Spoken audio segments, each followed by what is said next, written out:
Vous êtes de plus en plus nombreux à nous suivre et à participer à l'évolution de la chaîne Afrique N24, et sincèrement nous tenions à vous en remercier.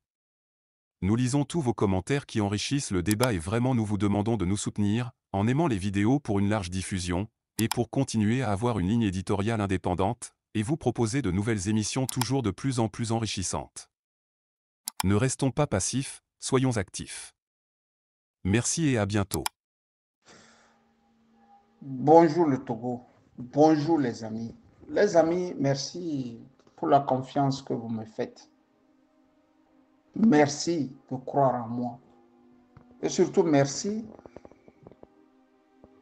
pour vos beaux mots. J'en ai bien besoin. Quand j'ai dit ça, j'ai voulu aujourd'hui parler avec vous du soutien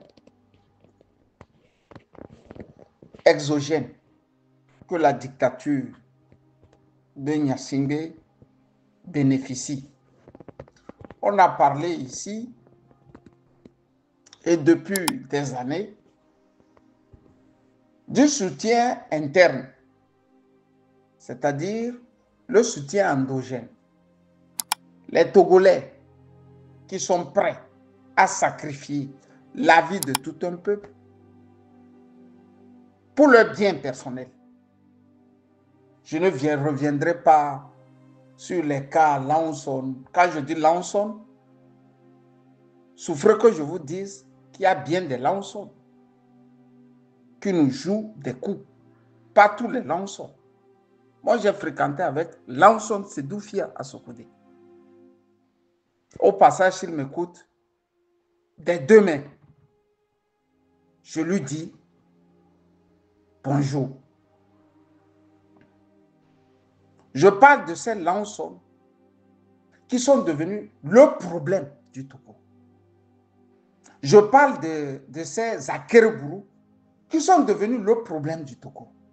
Je parle de ces Amourins qui sont devenus le problème du Togo. Je parle de ces Dessouza qui sont devenus le problème du Togo.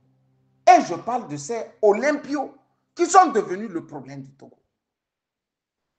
Je parle de toutes ces grandes familles que le doyen Godwin Tété a listé dans son livre. Togo, les indépendances jusqu'à nos jours.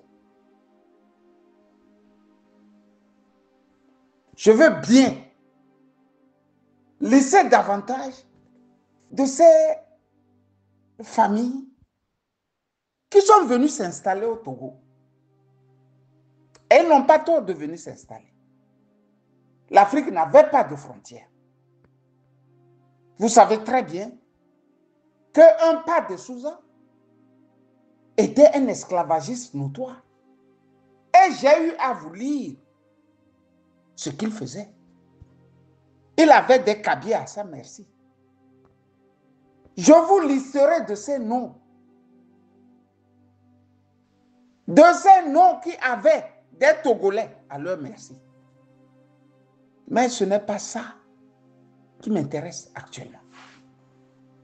J'ai voulu vous parler aujourd'hui du soutien exogène que la dictature a. Et aura toujours, tant que nous allons crier à la peur. Tant que nous allons dire que nous ne voulons pas affronter, nous n'allons pas aussi réussir. La fois dernière, j'étais avec un journaliste et vous me connaissez. Chez moi, pas secret. Quand c'est l'État, je n'ai pas de secret. Vous voyez toujours Luc Abaki sur les chaînes New World TV. Luc Abaki m'a écrit. Il m'a écrit en me tensant de l'avoir cogné dans l'une de mes sorties, de l'avoir taxé de tribaliste. J'ai lu ces beaux mots et je lui ai dit, cher Luc, tout sauf mettre une menace sur moi. Moi, on ne me menace pas. Quand tu veux me menacer, je viens vers toi et je te dis, fais de mon corps ce que tu peux faire. J'ai dit à Luc Abaki de New York TV que ce n'est pas avec moi qui va jouer au malin. Quand on ne veut pas, on dit non. Quand on veut affronter, on affronte. Quand on ne veut pas affronter, on trouve des solutions pour ne pas affronter. Je lui ai donné le cas de Ferdinand Haïté. Et je lui ai dit, si tu es journaliste et tu ne veux pas avoir des égratignures, je ne vois pas pourquoi tu l'es. Il m'a dit, ok, il se fait que moi je parle depuis l'Allemagne, de venir au Togo et de lutter. Vous connaissez cette rengaine toujours. Quand vous êtes en train de les taper dessus, ils trouvent la formule. C'est ici que le combat se fait. Je lui dis non, Luc. Quand je quittais le Togo, je n'ai pas demandé d'autorisation. Quand je vais rentrer aussi au Togo, je ne demanderai pas d'autorisation. Pour vous dire que quand les gens ne veulent pas affronter l'hydre, ils le caressent dans le sens du poil. Je suis allé jusqu'à dire à Luc que ce qu'il fait avec Sogoyou Kegewe, nous connaissons ça en Allemagne ici. Goebbels et ses apparatchiks nous ont déjà montré ce que c'est que la propagande douce, lente, insidieuse, maléfique. Nous, on connaît ça. Je lui ai dit qu'il était un apparatchik de Bojona. Luc Abaki a juré, il a juré que lui là, il n'est pas un pro-Bojona. Donc j'ai voulu dire à Bojona, désormais quand tu as Luc là, il faut savoir marcher avec lui. Si c'est moi Camus qui travaille pour Pascal Bojona, je vais dire aux Togolais, je suis l'ami de Pascal Bojona et je travaille pour lui. Vous m'avez dit que Gilbert Baora est mon ami. Des deux mains, j'ai dit, je le reconnais comme mon ami. Si lui me reconnaît, c'est tant mieux. Même moi, là, je le reconnais. Je lui ai même dit le jour où les Togolais vont mettre le braquet sur lui, s'il arrive à sauter la clôture de sa maison, en Allemagne, là, chez moi, là, c'est chez lui. Il peut venir prendre d'abord asile chez moi. Il ne sera pas le premier. Ce sont beaucoup de militaires qui sont passés ici, chez moi ici, en Allemagne. Je n'étais même pas Camus d'aujourd'hui. J'étais encore un étudiant. Ils sont venus. Ils sont venus comme si ça ne suffisait pas. Un général même, congolais, m'a fait ce plaisir de devenir mon ami. Je vous dis un général congolais de Mobutu. Pour vous dire que quand on veut, on y va. Quand on ne veut pas, il faut dire non, je ne veux pas. Mais dire, se dédire, il faut vous méfier de ces gens. C'est ce que je reproche à beaucoup de Togolais. On va parler de problèmes exogènes, pardon. Kofi Annan est le premier à nous dire que les Nyasingé achètent leur pouvoir. Il a dit ça en Mondovision sur RFI au micro de Boisbouvier.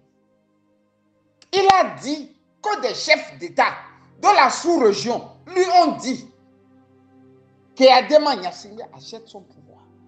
Donc le legs qu'il a laissé à son enfant, c'est d'acheter aussi le pouvoir. Résultat des courses.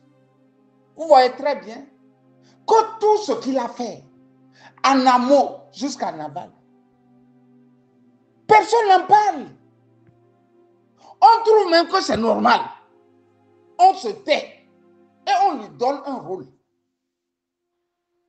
Le rôle est de réconcilier les Congolais et les Rwandais.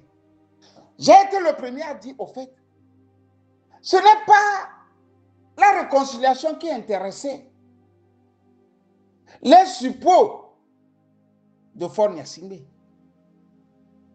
C'est vendre Faure Gnassingbé à l'international. C'est ce que les Tony Blair ont décidé. C'est ce que l'Élysée a décidé. C'est ce que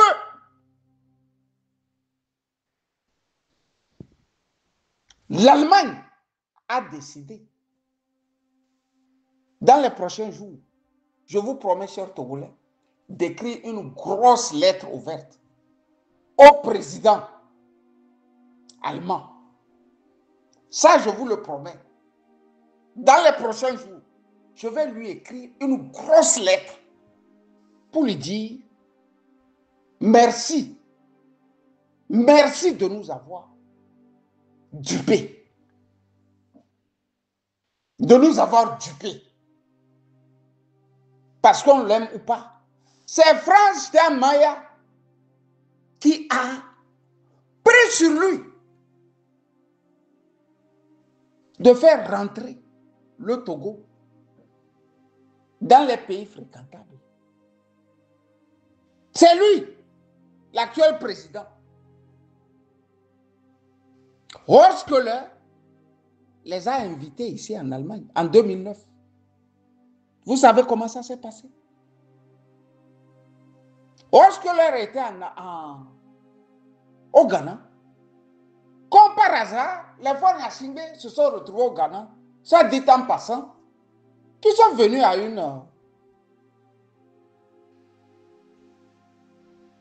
une visite.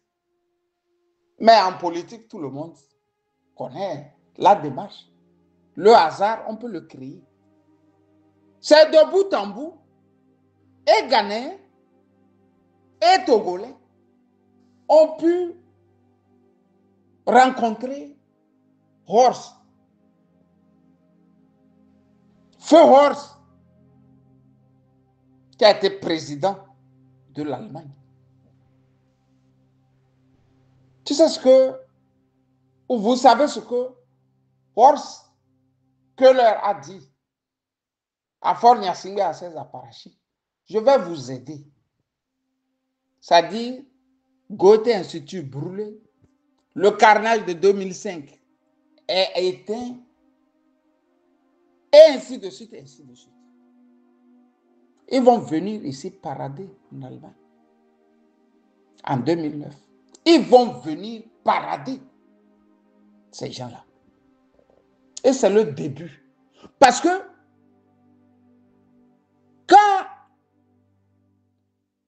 Frans Steinmeier prend le poste de ministre des Affaires étrangères, l'idée est de ramener l'Allemagne en Afrique. Et la passerelle pour leur entrée était le Ghana. Si vous remarquez très bien, la police ghanéenne est formée par la police allemande. Moi-même et un ami, on a été poursuivis par la police ghanéenne à Accra en 2019. Dans une grosse voiture, on était. Dans une rame, on était. Ils nous ont poursuivis et ils nous ont prouvé qu'on était à une vitesse pas tolérable. C'est-à-dire les manières des officiers de la police allemande, on a retrouvé ça sur les Ghanéens. C'est là que j'ai dit, vraiment, Steinmeier, tu as fait du grand travail, du gros boulot. transposer ce que nous avions en Allemagne au Ghana. Les Nyasingbe en ont profité et depuis, ils en profitent toujours. J'ai voulu vous dire ici que l'Allemagne aussi soutient la dictature togolaise. C'est pour ça que je vais écrire au président et il va me répondre. Parce que je paie les impôts. Et je reviendrai vers vous avec sa réponse. Quand on quitte l'Allemagne, quand on quitte les chefs d'État de la sous-région, on tombe sur l'Élysée. Il y a comme si les Français et les Nyasingbe avaient juré de se partager le peuple togolais. Ils avaient juré, c'est comme s'ils ont juré de se partager le peuple togolais. Depuis qu'ils ont commencé, nous suivons de très près l'évolution politique au Togo. J'ai été le premier à vous dire ici, en politique, quand on dit on suit de très près, ce qui veut dire on soutient. Ce qui veut dire on soutient. Vous voyez que les mêmes qui suivent de très près ce qui se passe à Lomé ne suivent pas de très près ce qui se passe au Burkina, ne suivent pas de très près ce qui se passe au Mali, ne suivent pas de très près ce qui se passe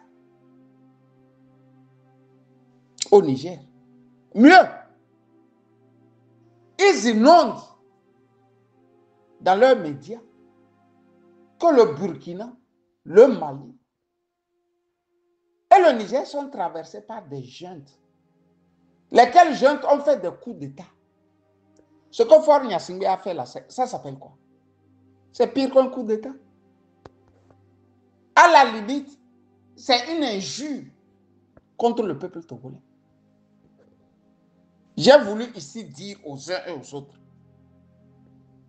l'ennemi exogène est là, la France, l'Allemagne.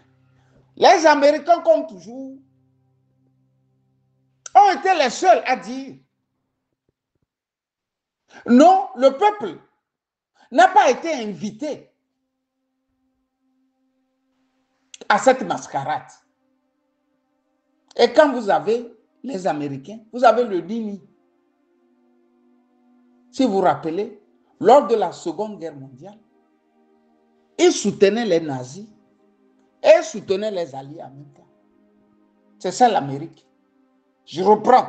Lors de la Seconde Guerre mondiale, ils soutenaient les nazis et ils soutenaient aussi les alliés.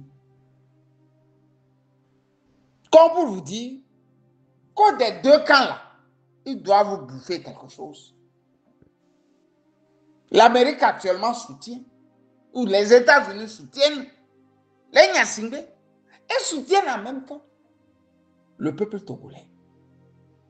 Et vous laisse comme ça. Vous naviguez à vue. Et on se retrouve dans le schéma nicaraguayen.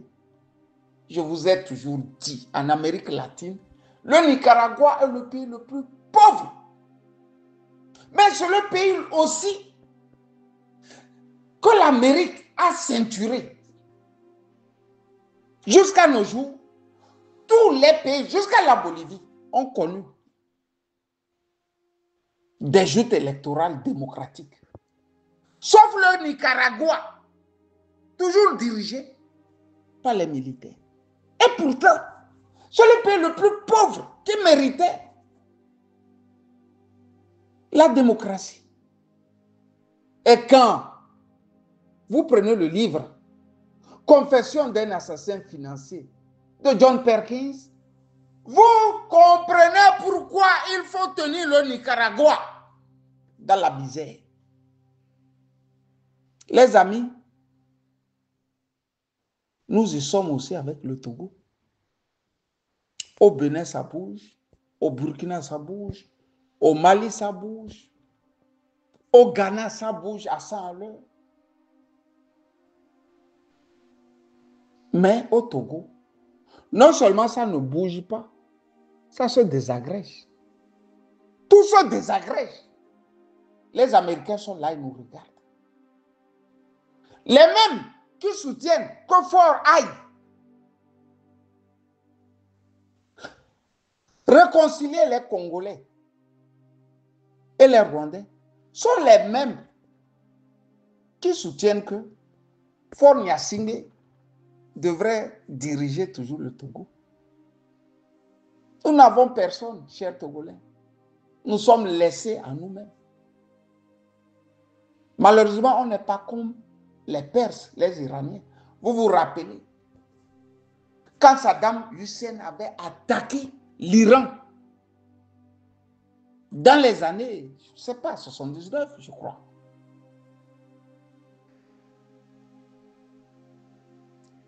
Les Nations Unies ont refusé de condamner l'attaque.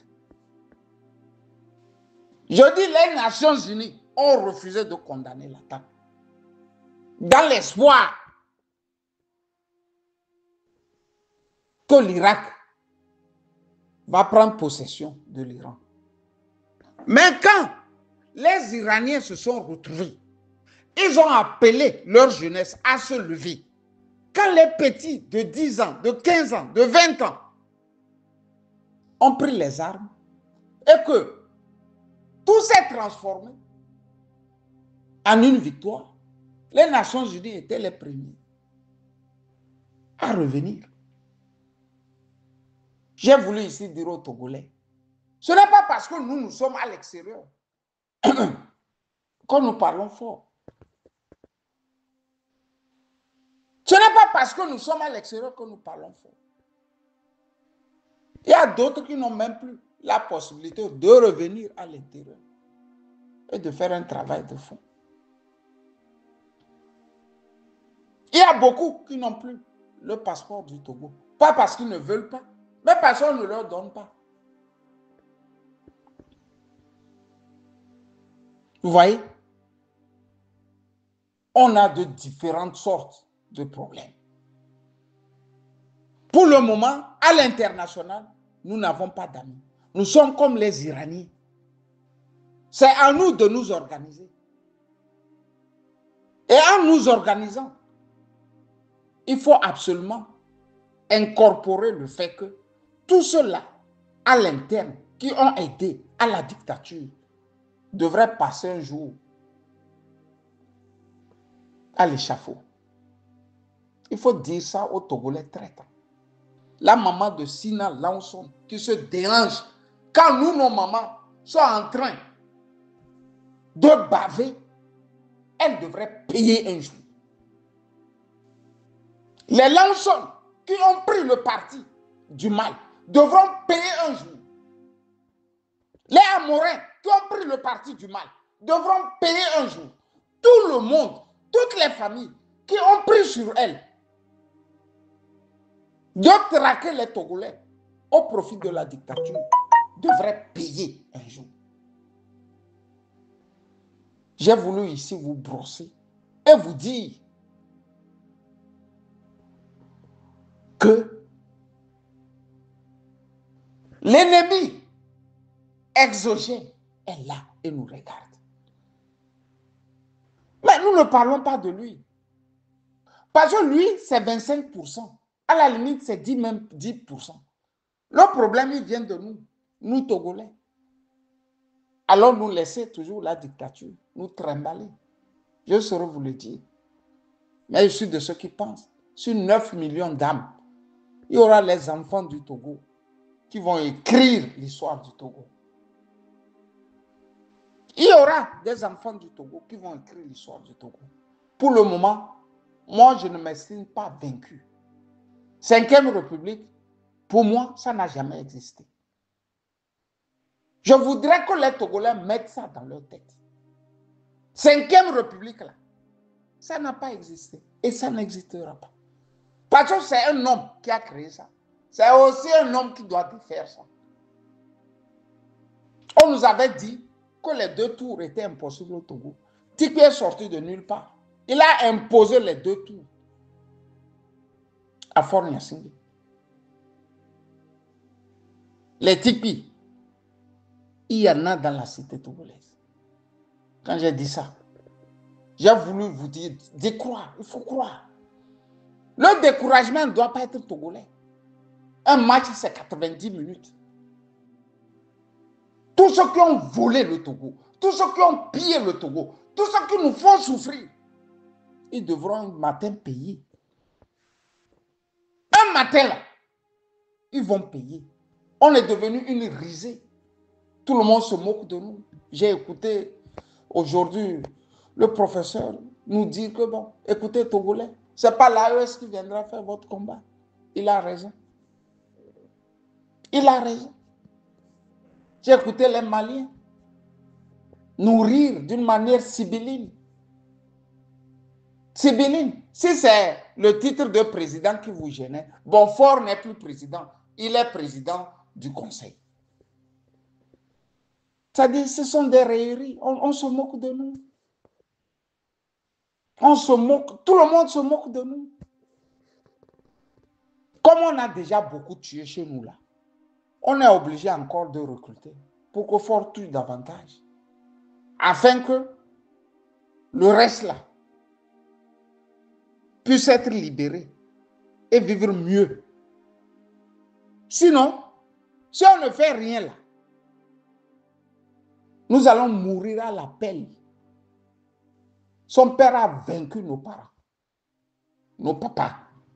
Lui, il nous a vaincus, croit-il. Mais moi, je suis de la même génération que lui. Je ne vais pas laisser un garçon de son acabit me vaincre. Je vais lutter jusqu'au jour où je n'aurai plus les forces pour lutter. Bonne journée de jeudi à toutes et à tous. Camus Sali. Likez la vidéo si ce n'est pas déjà fait. Laissez aussi votre point de vue en commentaire. Abonnez-vous et cliquez aussi sur la petite cloche de notification pour ne rien rater de nos prochaines vidéos. N'oubliez pas de partager aussi la vidéo et de la liker.